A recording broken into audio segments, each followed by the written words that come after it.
Muito bom dia, que a graça e a paz de Jesus esteja com você e hoje seja muito bem-vindo ao meu escritório. É onde eu passo boa parte do meu tempo estudando a Palavra de Deus e orando, e peço desculpas pela desordem da casa. E obrigado por me receber aí, na sua casa. Eu quero lembrar que a nossa parceria, em que você é um missionário digital, faz tanta diferença. Quando você compartilha essa mensagem, juntos nós alcançamos literalmente milhares de vidas e essas pessoas são transformadas. Então, continue, siga como missionário digital e compartilhe essa mensagem. Vamos orar nesse momento e em seguida meditar na palavra de Deus. Pai Santo, nós te agradecemos por sua bondade, pelo seu cuidado para conosco, pela maneira gentil como o Senhor nos guia. Nesse momento abrimos os nossos corações e mente e pedimos, fale conosco, e que nós não sejamos os mesmos após ouvirmos a sua palavra, mas que sejamos transformados e conformados à imagem de Jesus. Amém.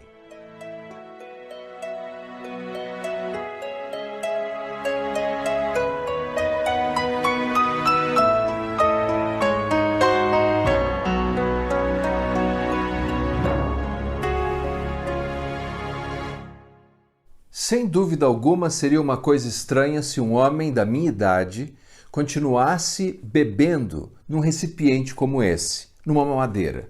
Não seria estranho? Bom, eu espero que sim. Mas essa não é a única coisa estranha que nós temos. É muito estranho também quando pessoas que deveriam crescer não crescem. Pessoas que decorreu já um tempo, deveriam ser adultos, deveriam ser emocionalmente, espiritualmente e socialmente maduros, mas não são. E esse problema é tão recorrente na história humana que no Novo Testamento nós encontramos várias exortações quanto a isso. E uma delas se encontra na carta aos Hebreus, que diz assim, Hebreus 5:11. A esse respeito, temos muitas coisas que dizer e difíceis de explicar, porquanto vos tendes tornado tardios em ouvir. Pois com efeito, quando devíeis ser mestres, atendendo ao tempo decorrido, tendes novamente necessidade de alguém que vos ensine de novo quais são os princípios elementares dos oráculos de Deus. Assim, vos tornastes como necessitados de leite e não de alimento sólido.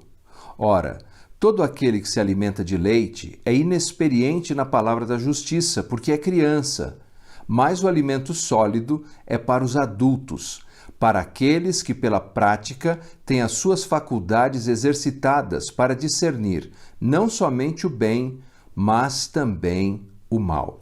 Bem, da história nós sabemos que a igreja sofria uma perseguição no tempo em que essa carta foi escrita.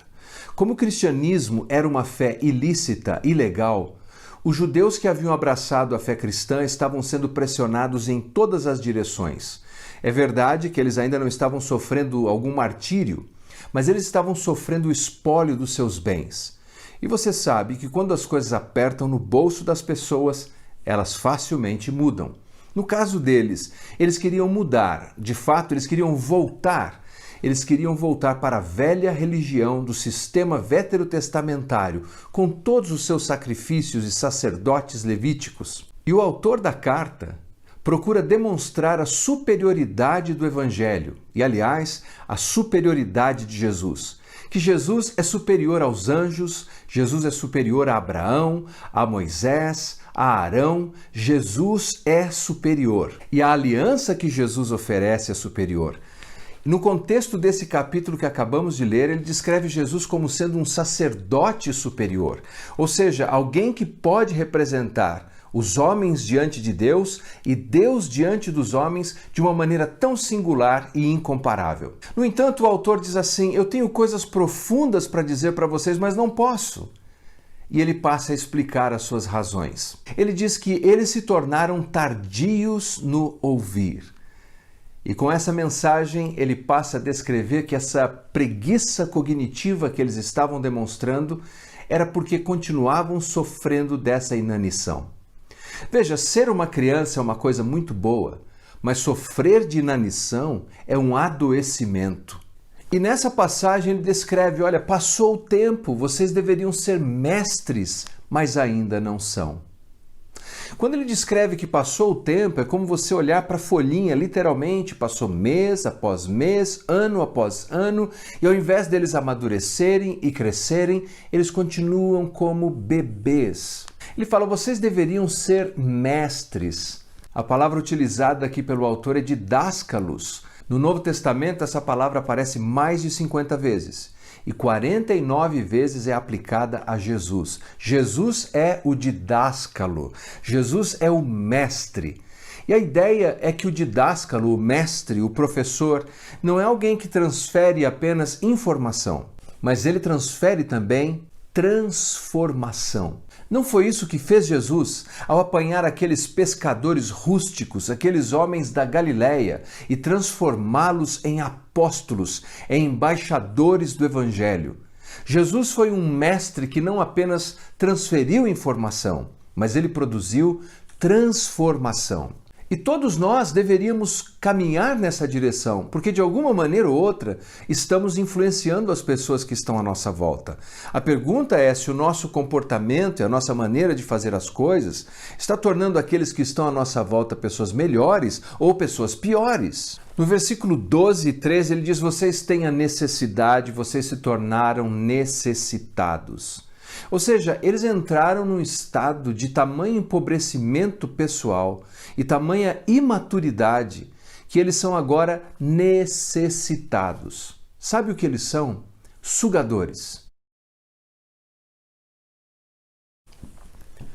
Como alguém que apanha uma madeira e suga a mamadeira o tempo todo, a pessoa imatura é alguém que apenas suga. Ela suga aqueles que estão à sua volta. Ela suga os filhos, suga o cônjuge, suga os amigos, nunca tem nada a oferecer a alguém. Porque o imaturo é, por excelência, alguém egoísta, que só pensa em si mesmo. Esse é o problema que temos em muitas igrejas. As pessoas frequentam porque elas querem sugar alguma coisa, elas querem sugar algo, elas querem que algo lhes seja oferecido. É por isso que casamentos não vão bem, porque os cônjuges querem apenas sugar do outro. Você tem que me dar alguma coisa, você tem que fazer por mim. Há pais que acabam destruindo a vida dos seus filhos, porque veem nos filhos o objeto da sua realização pessoal e querem que os filhos sejam responsabilizados por suas frustrações. Eles querem sugar dos seus filhos. Uma pessoa madura é uma pessoa que tem responsabilidade. E responsabilidade é ter a habilidade de responder às situações. O imaturo vive sempre com necessidade. Ele está sempre sugando os que estão à sua volta. Quando no versículo 12 o autor diz devíeis ou vocês já deviam ser mestres, essa palavra dever traz uma implicação moral. Todos nós, depois de um determinado tempo, depois de vivermos várias oportunidades, ou de ouvirmos a palavra de Deus, ou ouvirmos sermões e crescermos, escolher viver uma vida de imaturidade tem implicações morais. Eu e você, passado um determinado tempo de exposição à palavra de Deus, com as oportunidades que temos na vida, temos o dever de crescer, temos o dever de amadurecer. Temos o dever de nos tornarmos pessoas melhores, porque Deus nos tem dado tudo o que precisamos. Não precisamos ficar sugando no outro que não tem condição de nos fazer pessoas realizadas. Apenas Cristo pode fazer isso e Cristo tem nos dado todos os recursos. Mas se vivemos reclamando, reclamamos da igreja, reclamamos do pastor, reclamamos do marido, reclamamos da esposa, reclamamos do filho, reclamamos do trabalho, reclamamos do governo, reclamamos da sociedade, reclamamos, choramos, somos imaturos. Levante-se como uma pessoa adulta, assuma a sua responsabilidade, deixe que o Espírito de Deus flua através de você. E haja como uma pessoa que está caminhando com Cristo, seguindo a Cristo, porque Ele é o nosso didáscalos, Ele é o nosso mestre, Ele é aquele que nos transforma. E uma vez que Ele nos transforme, nós poderemos transformar os outros. E finalmente o contraste que Ele nos dá é entre aqueles que se alimentam de alimento sólido e aqueles que se alimentam de leite. Qual seria a diferença entre um e outro? Como é que podemos definir que alguém está de fato crescendo? Como podemos saber que nós estamos crescendo? Há um incidente que ocorreu com Jesus, registrado no Evangelho de Lucas, que nos diz que certo dia Jesus estava numa casa e estava hiperlotada. E vieram avisar Jesus que do lado de fora estava a mãe de Jesus e os seus irmãos. E Jesus dá uma resposta esplêndida e tão importante para entendermos o princípio do crescimento espiritual. Veja o que disse Jesus. Lucas 8, 19 ao 21. Vieram ter com ele sua mãe e seus irmãos, e não podiam aproximar-se por causa da concorrência do povo. E lhe comunicaram: tua mãe e teus irmãos estão lá fora, e querem ver-te. Ele, porém, lhes respondeu: minha mãe e meus irmãos são aqueles que ouvem a palavra de Deus e a praticam. Ouvem a palavra de Deus e a praticam.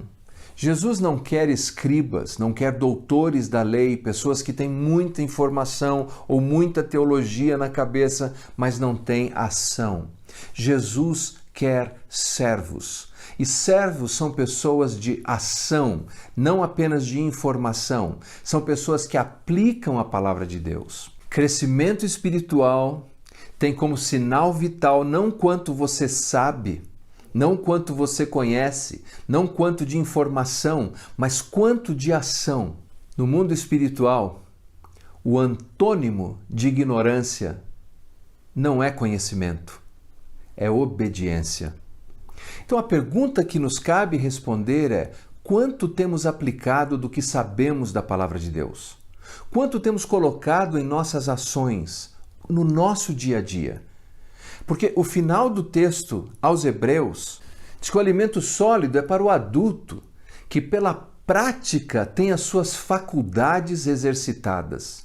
Pela prática. Pense que talvez as circunstâncias em que você se encontra hoje, os conflitos que você está enfrentando, os problemas que vieram ao seu encontro, pense por um momento que talvez tudo isso esteja no seu caminho por uma providência divina para que você cresça, para que você aplique a palavra de Deus nesse momento que você está vivendo. A ideia não é que essas coisas venham ao seu encontro para você jogar a toalha e desistir, mas para você crescer. Crescer no seu casamento, crescer como pai, crescer como cristão, crescer como um ministro, crescer como um profissional, crescer como uma pessoa, crescer como um filho de Deus. Ray Stedman conta uma história muito interessante. Ele disse que certa vez o diretor de uma escola, ele tinha a opção de promover um professor que tinha 10 anos de carreira ou promover o outro professor que tinha 20 anos de carreira. O diretor decidiu promover o professor que tinha 10 anos de carreira. E não deu outra. O professor de 20 anos bateu na porta do diretor e reclamou, disse: olha, eu tenho 20 anos de experiência e o senhor promoveu aquele professor que tem apenas 10 anos de experiência? O diretor não se fez de rogado e respondeu: você está errado, porque na verdade você tem 1 ano de experiência e 20 anos repetindo a mesma experiência. Não é esse o nosso risco? De continuarmos tão imaturos, nos comportando da mesma maneira, ano após ano, mês após mês, lidando com os mesmos milindres, reclamando das mesmas coisas. Não seja um sugador. Seja um servo de Deus, pronto a crescer, a servir.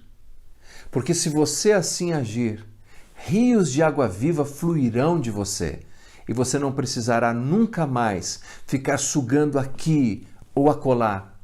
Você terá algo a oferecer a todos que estão à sua volta. Vamos orar nesse momento e pedir a Deus que nos dê essa graça de continuarmos crescendo.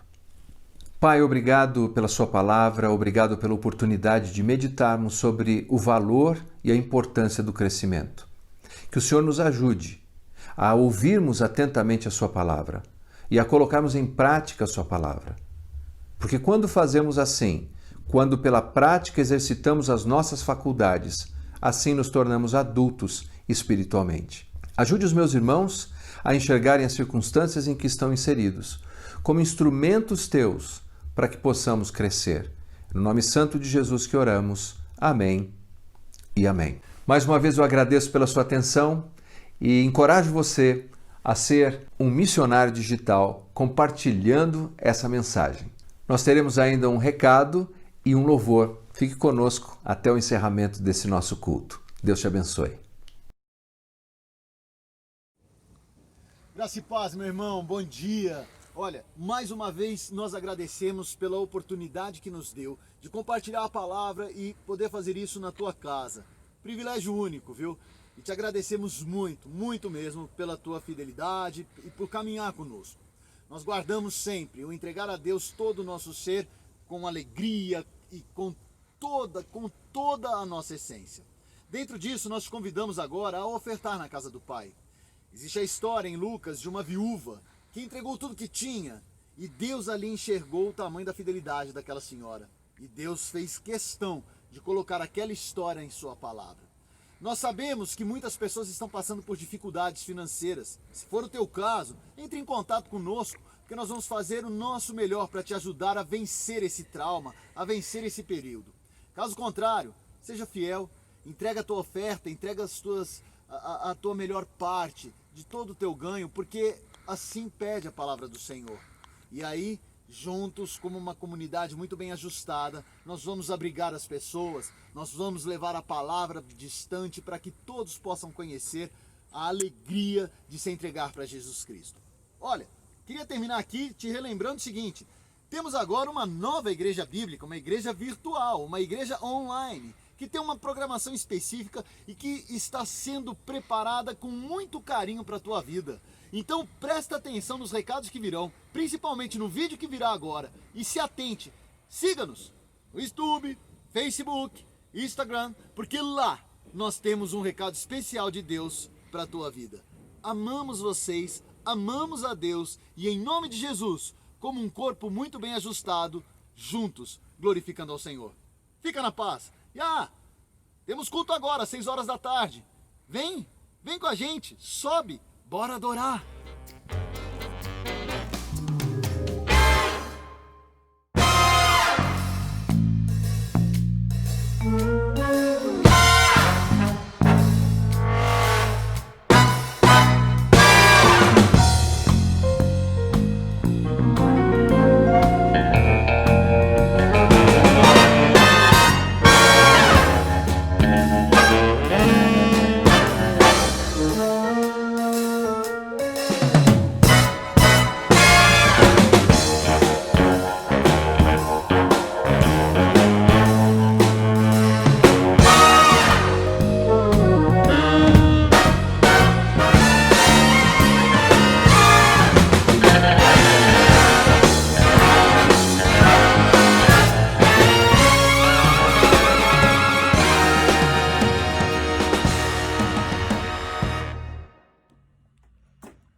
salvação. Jesus a morte venceu, sobre a morte venceu.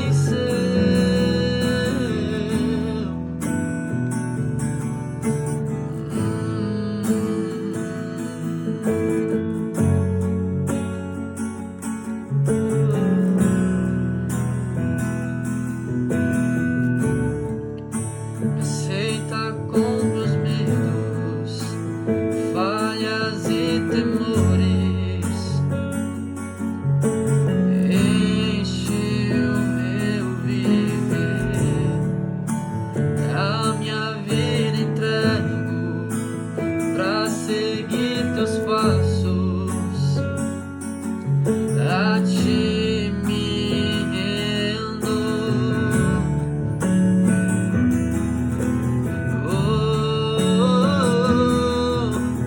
Cristo move as montanhas e tem poder pra salvar, tem poder pra salvar, pra sempre, autor da salvação.